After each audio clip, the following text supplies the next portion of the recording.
Story telling with Jyotirmoy episode 2-তে আপনাদের সবাইকে স্বাগত। এপিসোড 2-তে আমরা বর্তমান সময়ের একটি আলোচিত একটি পাঠকের কাছে সাড়া জাগানো বই নিয়ে আলোচনা করব। তবে এপিসোড 2-তে যাওয়ার আগে আমি প্রথমে আপনাদের সবাইকে ধন্যবাদ দিতে চাই এপিসোড 1-এ আপনাদের অশেষ ভালোবাসার জন্য। এপিসোড 2-তে আমরা যেই বইটি নিয়ে আলোচনা করব সেটি হচ্ছে মহসিনুল হাকিমের লেখা জীবনে ফেরার গল্প। কাভার দেখে বুঝতে পারছেন যে বইটাতে সুন্দরবনের জলদস্যুতা নিয়ে বেশ আলোচনা করা হবে। তবে আমি একটা জিনিস বলি, জলদস্যুতা প্রসঙ্গে আমি যাব, কিন্তু বইটার একটা বিশেষত্ব কি, মহসিনুল হাকিম সুন্দরবনের জলদস্যুতা এই ব্যাপারটার পাশাপাশি সুন্দরবনের যে সাধারণ খেটে খাওয়া মানুষ যারা জলদস্যুতার কারণে মানে তাদের জীবনে যে একটা খুব খারাপ ইম্প্যাক্ট পড়েছে তাদের নিয়েও খুব সুন্দর আলোচনা করেছেন। তাদের জীবনটাও বেশ সহজ ভাষায় সহজ ভঙ্গিতে খুব সাবলীলভাবে আমাদের সামনে উপস্থাপন করেছেন। এটার উদাহরণ হিসেবে আমরা বলতে পারি সুন্দরবনে যারা বনজীবী, যারা মৎস্যজীবী মানুষ ছিলেন তাদের কথা।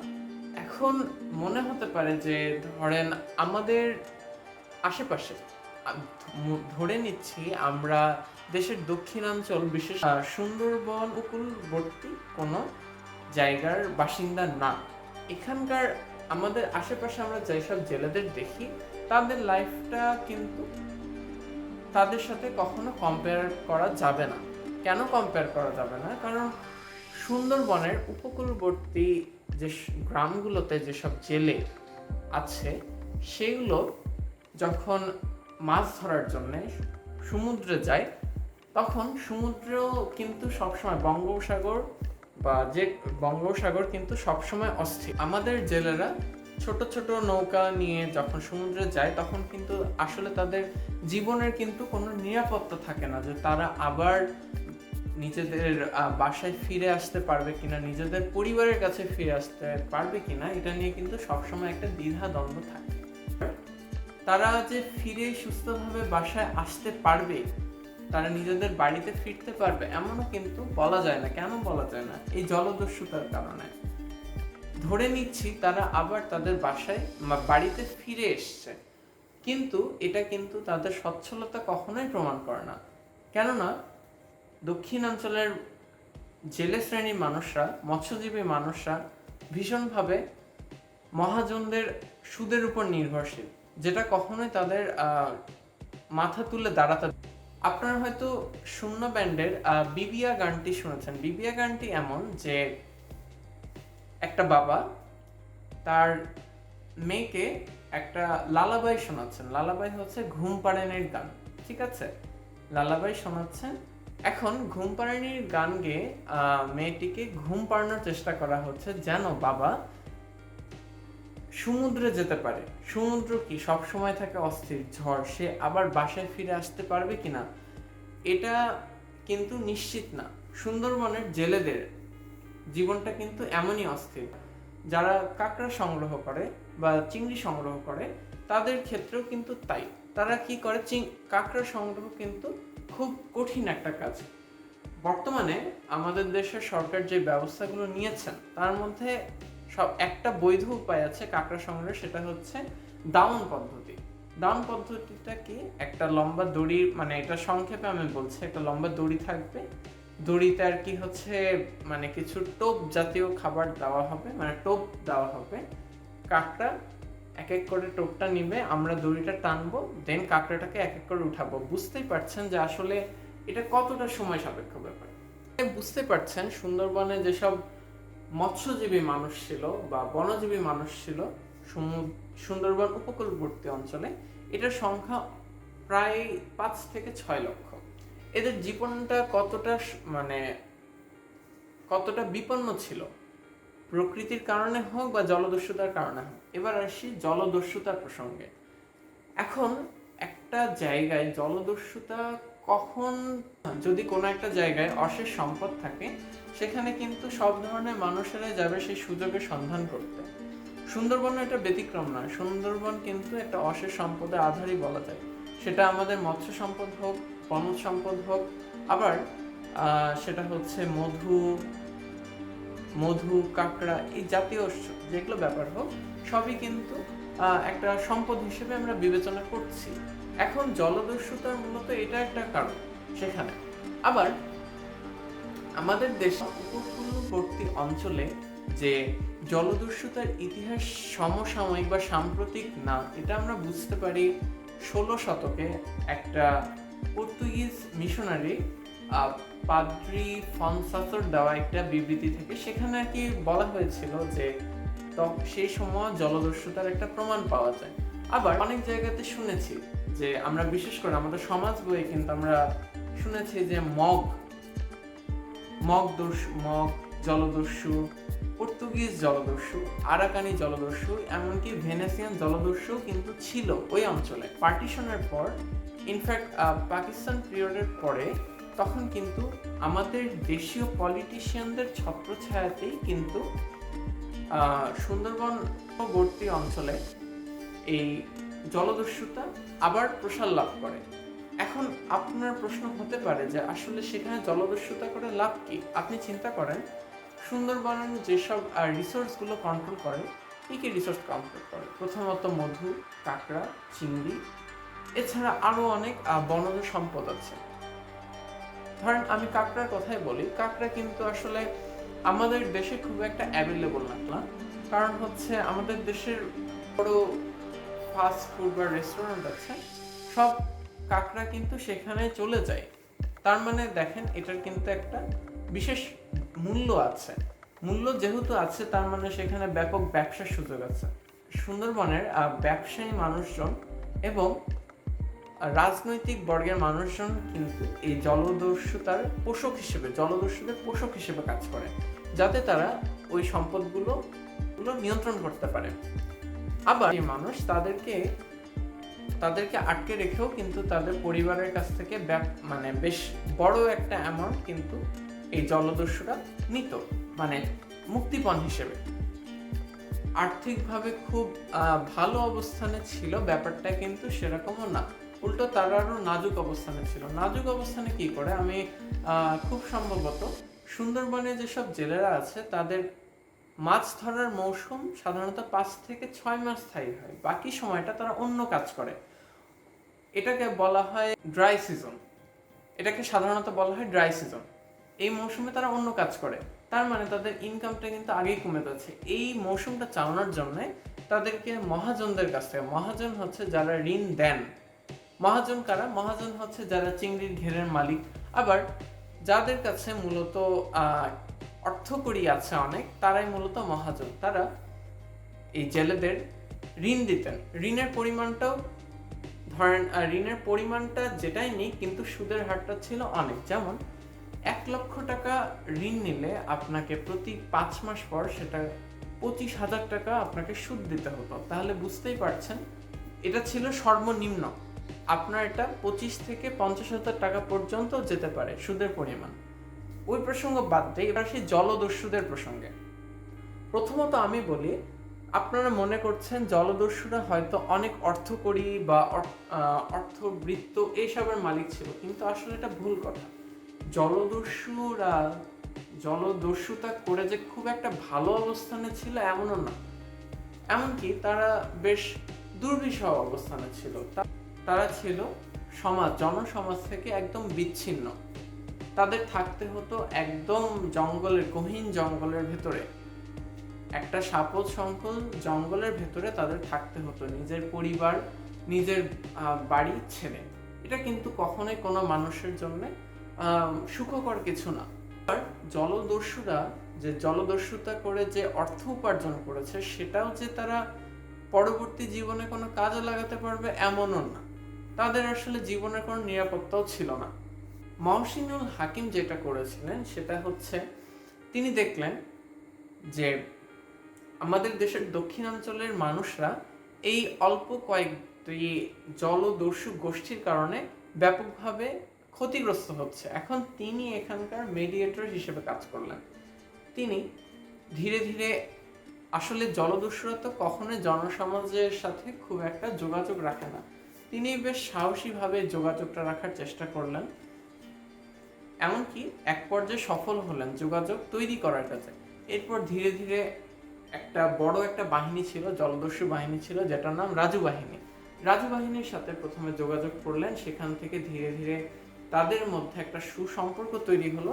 তারপরে তারা জলদস্যুরা নিজেরাও চাইতো যে আসলে তারা আত্মসমর্পণ করতে চায়, কিন্তু সমস্যা হলো সে সময় সরকার দলীয় যেসব নীতি নির্ধারকরা ছিলেন তারা আসলে আত্মসমর্পণের বিষয়টা কখনোই আর কি ভালোভাবে দেখেন নাই। এতে হলো কি, নিজেদের মধ্যে একটা দ্বিধাদ্বন্দ্ব তৈরি হলো। দ্বিধাদ্বন্দ্বটা কাদের মধ্যে? দ্বিধাদ্বন্দ্বটা হলো জলদস্যু আর অ্যাডমিনিস্ট্রেশনের মধ্যে। তিনি মহসিনুল হাকিম জলদস্যুদের হয়ে সরকারের কাছে আত্মসমর্পণের জন্য আবেদন করলেন। প্রথমে এটা সাড়া না পেলেও পরবর্তীতে ঘটনাচক্রে অনেক কিছুই হয়ে গেল। ওই অঞ্চল নিরাপত্তার স্বার্থে তখন হচ্ছে বাংলাদেশের এলিট ফোর্স র্যাব 6 যুক্ত ছিল, কিন্তু তারা আসলে এই ব্যাপারে খুব একটা আগ্রহী ছিল না, বিশেষ করে আত্মসমর্পণের ব্যাপারে। তারা চিন্তা করতো যে শক্ত হাতে তাদেরকে নির্মূল করতে হবে অস্ত্র শস্ত্র দিয়ে, মানে একটা সহিংস ব্যাপারের মাধ্যমে। তখন মহসিনুল হাকিম র্যাব 6 কাছে অ্যাপ্রোচ করলো। ইনফ্যাক্ট এখানে তারা সফল হয়েছিল। এই কারণে 2016 সালের 31শে মে প্রথম আত্মসমর্পণ করেছিল। বাংলাদেশের ইতিহাসে প্রথম জলদস্যু অস্ত্র সমর্পণ করেছিল 2016 সালের 31শে মে। রাজু বাহিনী ওরফে মাস্টার বাহিনী আত্মসমর্পণের পরে ছোট বড় অনেকগুলো জলদস্যু বাহিনী আত্মসমর্পণ করে। এরপর 2018 সালের 1 নভেম্বর নোয়া বাহিনী আত্মসমর্পণের মধ্যে দিয়ে সুন্দরবন যে দস্যুমুক্ত এটা ঘোষণা করা হয়, যেটা অবশ্যই বাংলাদেশের জন্য একটা বড় সাফল্য। এবং এই সাফল্যের নিয়ামক হিসেবে কিন্তু মহসিনুল হাকিম একটি বড় কাজ করেছিলেন। শুধু আত্মসমর্পণের পর তারা কিন্তু এমন না যে তারা সরাসরি একজন সাধারণ মানুষের মতো জীবন অতিবাহিত করতে শুরু করেছিল। তারা কিন্তু একটা আইনি প্রক্রিয়ার মধ্যে দিয়ে গিয়েছিল, একটা কারেকশন প্রসেসের মধ্যে দিয়ে গিয়েছিল। তারপরে যে যার স্বাভাবিক জীবনে ফিরে এসেছে সাজা ভোগের পরে। কেউ এখন রিক্সা চালায়, কেউ এখন হচ্ছে অটো চালায়। ইনফ্যাক্ট আপনারা এখন যে বইটির কাভার দেখছেন, এখানে যে ব্যক্তিটি বন্দুক হাতে দাঁড়িয়ে আছেন, ইনার নাম হচ্ছে শেখ লোকমান হোসেন। ইনি একজন জলদস্যু ছিলেন, তবে এখন ইনি একজন অটোরিকশা চালক। দেখুন, এখন লেখক আত্মসমর্পণের পরেও কয়েকজন জলদস্যুর সাথে ইন্টারভিউ করেছিল যে তাদের জীবনটা এখন কেমন বলতে, আগে অনেক অর্থকড়ি থাকলেও মানে এখন কিন্তু তারা খেটে খাওয়া মানুষ। তারা সাধারণের মতো ছোটখাটো কাজ করছে, কেউ ছোটখাটো মুরগির খামার বা ছাগলের খামার এই জাতীয় করেছে, মানে মূলত খেটে খাওয়া মানুষ। তখন তাদের একটা উত্তর ছিল যে আসলে তারা এখানে খেতে না পারলেও তারা এখন সুখী, তারা মানসিক দিক থেকে অনেক সুখী। আপনারা এই বইটি যদি আরেকটু ভালো মতো পড়েন তাহলে আপনি বুঝতে পারবেন যে জলদস্যুদের সাথে যেসব মানুষগুলো জড়িত ছিল, আসলে এরা কিন্তু সবসময় যে নিজের ইচ্ছাতে জলদস্যুতা করেছে এমনও না। তারা কিন্তু নানা কারণে বাধ্য হয়েছিল। আবার তারা কিন্তু আমাদের মতো প্রিভিলেজ ক্লাস থেকেও বিলং করেন না। তারা এমন একটা সোসাইটিতে ছিল বা এমন একটা সোসাইটিতে তারা বেড়ে উঠেছে যেখানে হার্শ হওয়াটা একটা সার্ভাইভালের জন্য প্রি রিকুইসাইট ছিল। যেমন ধরুন, আমি কাঁকড়া ধরার কথাটা বলছি। এখন কাঁকড়া ধরা কিন্তু আপনার অনেক কঠিন কাজ। এখানে যদি একটা নরম মনের মানুষ যায়, সে কিন্তু এখানে টিকতে পারবে না। আসলে জলদস্যুদের অনেকগুলো ব্যাপার সম্পর্কেই বলে, সেটা হচ্ছে ভ্রাতৃত্ব, বিশ্বাসঘাতকতা। আপনারা জেনে অবাক হবেন, ক্রস ফায়ারে সাধারণত আমরা কয়েক বছর আগেও টিভিতে যেসব হেডলাইনগুলো দেখেছিলাম, ক্রস ফায়ারে অমুক জলদস্যু নিহত, অমুক বাহিনীর নেতা নিহত, আসলে ক্রসফায়ারের ঘটনাগুলো বেশিরভাগ ক্ষেত্রে বিশ্বাসঘাতকতার ঘটনা ছিল। বিশ্বাসঘাতকতার ঘটনা কেমন, যে দলের কোনো একটা সদস্যের সাথে অন্য একটা সদস্যের মতবিরোধ হলে তার মধ্যে একটা বিদ্রোহ করার মানসিকতা তৈরি হয়, সেই তখন অ্যাডমিনিস্ট্রেশনের সাথে যোগাযোগ করে সেই কিন্তু আসলে ইনফোগুলো দেয় যাতে তাকে আর কি সেখান থেকে সরাতে পারে। যেমন আমি একটা উদাহরণ বলি, যেমন হচ্ছে জুলফু বাহিনীর একটা নেতা ছিল, তার নাম হচ্ছে জুলফিকার। জুলফিকারের 2টা স্ত্রী ছিল লেখকের ভাষ্য মতে। দ্বিতীয় স্ত্রী হঠাৎ বায়না করলো যে কোনো একটা অনুষ্ঠানের কারণে জুলফিকারকে বাসায় আসতে হবে। এখন জুলফিকার বাহিনী ছিল বা জুলফু বাহিনী ছিল বেশ বড় একটা বাহিনী, অনেক শক্তিশালী একটা বাহিনী। এখন জুলফু বাহিনীকে তাহলে কিভাবে দমন করা গেল? তারা কিন্তু মোটামুটি অপ্রতিরোধ হয়ে গিয়েছিল। জুলফু বাহিনী তার দ্বিতীয় স্ত্রীর সাথে দেখা করতে যখন বাসায় গেলেন, তখন সেখানে আইন শৃঙ্খলা বাহিনী তাকে গ্রেফতার করে নিয়ে ক্রসফায়ার করে দিয়েছিল। এটা অন্য প্রসঙ্গ, বাট এই ধরনের ব্যাপারগুলো কিন্তু জলদস্যুদের মধ্যে অহরহ ছিল। আবার ভ্রাতৃত্বের কারণেও একে অপরের জন্য জীবন দেওয়াও কিন্তু দেখা যায়। তাহলে আমি আরেকটা জিনিস বলতে চাই যে আপনাদের অনেকের মনে প্রশ্ন হতে পারে যে একটা দস্যু বাহিনী কিন্তু খুব অল্প সংখ্যক সদস্যদের তৈরি। একটা ছোট দলে থাকে একটা ছোট বাহিনী, এটা সাধারণত হয় 5 থেকে 10 জনের, আর একটা বড় বাহিনী সর্বোচ্চ 40 থেকে 50 জন। এখন 40 থেকে 50 জনের বাহিনী কি দমন করা আমাদের কোনো একটা দেশের সশস্ত্র বাহিনীর জন্য কি খুব একটা কঠিন ব্যাপার? কিন্তু একটা জিনিস ক্ল্যারিফাই করতে চাই যে এই জলদস্যুদের তাদের করতলের মতোই কিন্তু এই সুন্দরবনের প্রতিটা অঞ্চল পরিচিত, অথচ সশস্ত্র বাহিনী কিন্তু একজন আউটসাইডার। আবার তখন সে সময় আইন শৃঙ্খলা বাহিনীর সাথে ফরেস্ট রেঞ্জারদের একটা কিন্তু কোলাবোরেশন অভাব ছিল। এটাও কিন্তু তাদের যেই টাস্ক ফোর্স ছিল র্যাবের, এটার ব্যর্থ হওয়ার পিছনেও কিন্তু এটা একটা কারণ। তারা বারবার অভিযানে ব্যর্থ হওয়ার কারণে কিন্তু সে অঞ্চলের সহিংসতাটা আরো বেড়ে গিয়েছিল।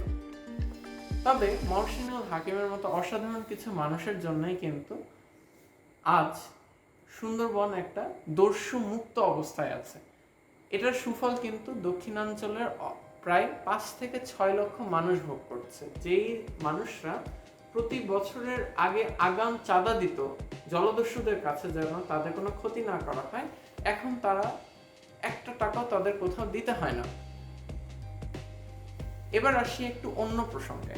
রিসেন্টলি সুন্দরবনের জলদস্যুদের নিয়ে একটি সিনেমা তৈরি হচ্ছে। সিনেমাটির নাম হচ্ছে operation Sundarban. RAB welfare cooperative সোসাইটির অর্থায়নে নির্মিত এই সিনেমাটির প্রযোজক হচ্ছেন দীপঙ্কর সেনগুপ্ত দীপন। হয়তো আপনারা সিনেমাটির টিজার দেখেছেন। এই মুভিটিতে আপনারা সিয়াম আহমেদ, নুসরাত ফারিয়া, রিয়াজের মতো অনেক বড় মাপের অভিনেত্রীদের দেখবেন। তবে আমার প্রশ্ন সেটা না, আমার আসলে কথাটা সেখানে না। আমি প্রসঙ্গটা কেন এখানে আনলাম দেখুন, এটা একটা র্যাব সদস্যের পার্সপেক্টিভে চিন্তা করা। সে সুন্দরবনের জলদস্যুদের কিন্তু দস্যু হিসেবেই চিহ্নিত করেছে। তাদেরও যে একটা মানবিক একটা দিক আছে সেটা হয়তো তারা মুভিতে আনবে না, কারণ আমি আগে একটা জিনিস বলে রাখি, এই মুভিটা কিন্তু একটা ডকুমেন্টারি মুভি না, এটা একটা কমার্শিয়াল মুভি। কমার্শিয়াল মুভিতে আসলে পাবলিক সেন্টিমেন্টকে যতটা ট্রিগার করা যায় ততটাই কিন্তু সেই মুভিটা ব্যবসা সফল হয়। আপনাদের কাছে অনুরোধ যেন এই মুভিটি দেখে আমরা তাদের মানবীয় দিকটা যেন ভুলে না যাই। তাদের যারা জলদস্যু ছিল, যারা পাইরেট ছিল, আমরা যেন তাদের এটা হওয়ার পিছনে কারণটা যেন আমরা কখনো আন্ডার এস্টিমেট না করি। সেটা কেমন, যারা জলদস্যু ছিল তাদের হাতে কিন্তু খুব একটা চয়েস ছিল না, খুব একটা অল্টারনেটিভ ছিল না। তাদের বেঁচে থাকার তাগিদেই কিন্তু ওই পথে যেতে হয়েছে। ওই অঞ্চলের মানুষদের বেঁচে থাকার তাগিদে একটু তাদেরকে অনেক হার্শ হতে হয়, কারণ আমাদের মতো নরম মনের মানুষ বা নরম আমাদের মতো মনের মানুষ বা নরম হৃদয়ের মানুষ কিন্তু ওইখানে টিকে থাকতে পারবে না। মুভিটি একটি কমার্শিয়াল মুভি, তাহলে অবশ্যই কিন্তু এখানে তাদের একটা দস্যু হিসেবে তাদের একটা ডিমন হিসেবে কম্পেয়ার করা হবে। এখন আমরা যদি একটু ভাবি তাদের পার্সপেক্টিভটা, যে তাদেরও কিন্তু কিছু মানবীয় দিক আছে, তাদেরও কিন্তু কিছু সত্তা আছে, আমরা এটা যেন ভুলে না যায়। আপনারা ভুল বুঝবেন না যে আমি কিন্তু মুভিটা না দেখার ব্যাপারে কিন্তু অ্যাডভোকেসি করছি না। মুভিটা অবশ্যই দেখবেন, বাংলাদেশি মুভি অবশ্যই আমাদের দেখা উচিত, কিন্তু আমরা এটাও যেন মনে রাখি যে সুন্দরবনের জলদস্যু দিন শেষে কিন্তু তারাও একজন সাধারণ মানুষ, তারাও কিন্তু আইনের ঊর্ধ্বে না। আবার যারা এখন স্বাভাবিক জীবনে ফিরে এসছেন তারাও কিন্তু আইনের ঊর্ধ্বে ছিলেন না, তারাও কিন্তু সাজা ভোগ করে এসছেন। আমার যেটা মনে হয় যে আমরা আসলে যেন তাদের ভুল না বুঝি। সম্পর্কে শেষ কথা বলি, এই বইটা সত্যি অনেক সুন্দর বই, সত্যিই বেশ ভালো বই। এই বইটার বাইন্ডিংটা অসাধারণ, আর সবচেয়ে মজার কথা, তারা রাইটারের অটোগ্রাফ কিন্তু এই বইয়ে দেওয়া আছে। এখন রেটিং এর কথা বলি, পার্সোনালি এই বইটা আমার কাছে খুব ভালো লেগেছে। আমি অনেক কিছু আর কি এই বইটার ইনফরমেশনগুলো আমি ক্রস রেফারেন্স করার জন্য অনেকগুলো জিনিস আর কি রিসার্চ করেছি। তবে আমি স্যাটিসফাইড, এই বইটার কন্টেন্টে আমি স্যাটিসফাইড, আমার খুব ভালো লেগেছে।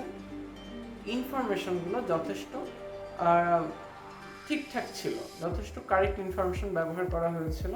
পার্সোনাল রেটিং দিলে আমি বলবো এই বইটা 10-এর মধ্যে আমি 9 দিব। এখন আমাকে 9 কেন দিচ্ছি, আমি 1 মার্ক কেন কমাচ্ছি, সেটা হচ্ছে আমার কাছে বইটা খুব শর্ট মনে হয়েছে। শর্ট বলতে এই বইটা যদি একটা বড় কলেবরে লেখা হতো, একটা বড় পরিসরে লেখা হতো, তাহলে হয়তো লেখক আমাদের আরো অনেক বেশি ইনফরমেশন দিতে পারতেন। তবে এই বইটা আমি সবাইকে রিকমেন্ড করি পড়ার জন্য, আপনাদের সবার অনুসন্ধানী মানসিকতাকে আরো জাগ্রত করার জন্য। অনেক ধন্যবাদ আপনাদের এতক্ষণ সাথে থাকার জন্য। স্টোরি টেলিং উইথ জ্যোতির্ময়ের কন্টেন্টগুলো যদি আপনার ভালো লেগে থাকে তাহলে অবশ্যই আমার এই পেজটা ফলো করতে পারেন, আর আপনারা কমেন্ট সেকশনে জানাতে পারেন ভবিষ্যতে আমি ঠিক কী করলে আমার কন্টেন্টগুলোকে আরও এনরিচ করতে পারবো। সুস্থ থাকবেন, ভালো থাকবেন, ধন্যবাদ।